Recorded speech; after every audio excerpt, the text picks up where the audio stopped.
Mumbai Tug brought to you by Sunny's World. Pune's Pride Sunny's World, life in funshine. Resort weddings, events, restaurants, adventure wellness. Sunny's World, perfect destination for every occasion. आता आज मला कसं सांगता येतं की हो मान्य चला बरोबर हो बरोबरच ती चर्चा अधिकार नाही ना. सब कमिटी म्हणजे शिष्टमंडळ घेऊन ना की सब कमिटी शासनाने निवडा सब कमिटी आहे म्हणून.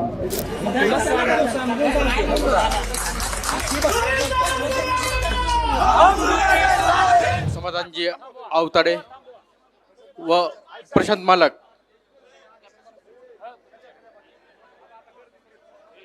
यांचं मंचावर आगमन झालेलं आहे.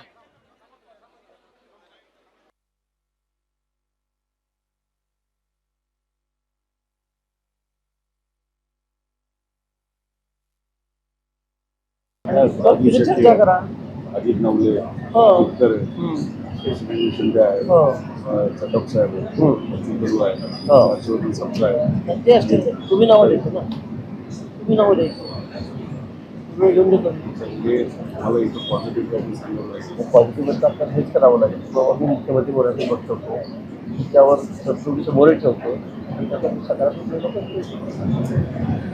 बरोबर बरोबर बरोबर बरोबर हां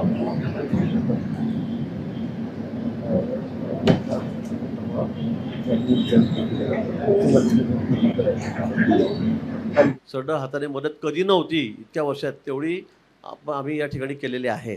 पण आता शेतकरी अडचणीत आहे ही वस्तुस्थिती आहे आणि म्हणून शासनाने हा निर्णय घेतलेला आहे. पण या उपरही आपल्याला असं वाटत असेल की यात ते सुधारणा झाली पाहिजे की त्यामुळे शेतकऱ्याचा अधिक फायदा होईल. तर या बाबतीत मला असं वाटतं की आपण मुंबईला यावं. 22 अधिवेशन आहे. आपल्या म्हणण्याप्रमाणे मी सांगेल की आपण अधिवेशनाच्या आधी या ठिकाणी बैठक घेऊ.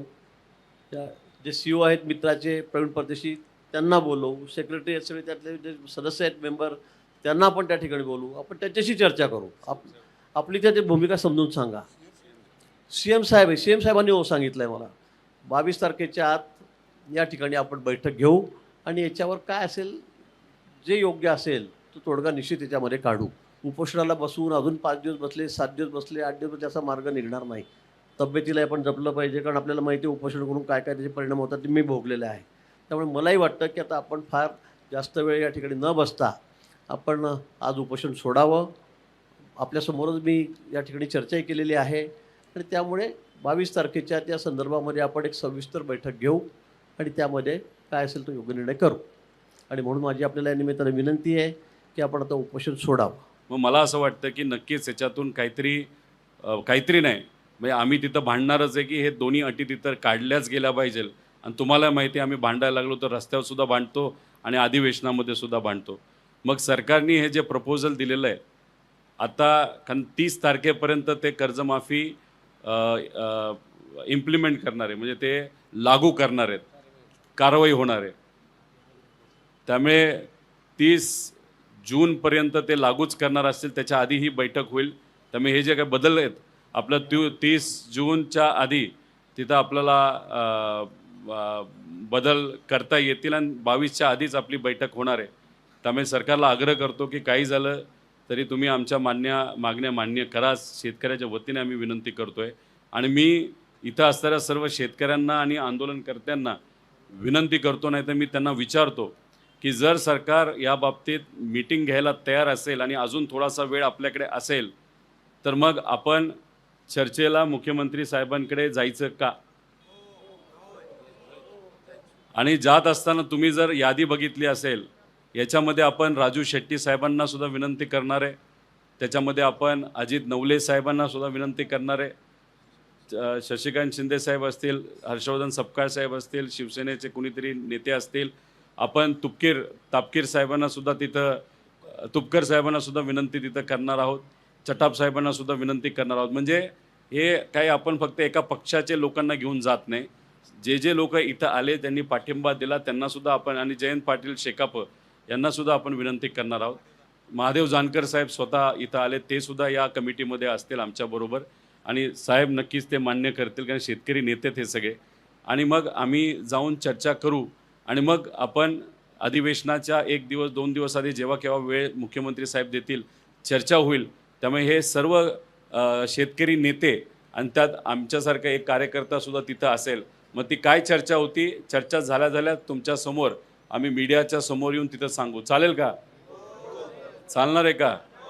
मी फक्त साहेबांना एवढंच सांगतो की आपण इथं आलात, मी माझं हे उपोषण आणि माझ्याबरोबर या 26 लोक नक्कीच उपोषण मागे घेतील.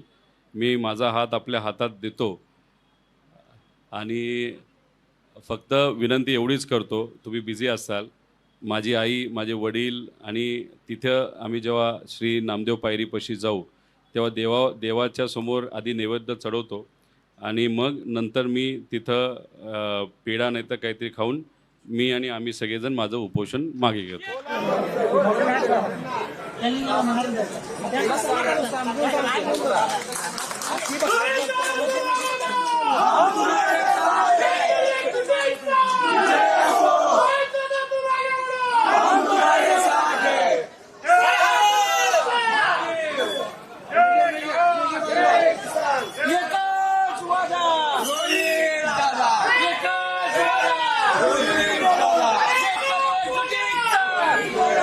शेतकरी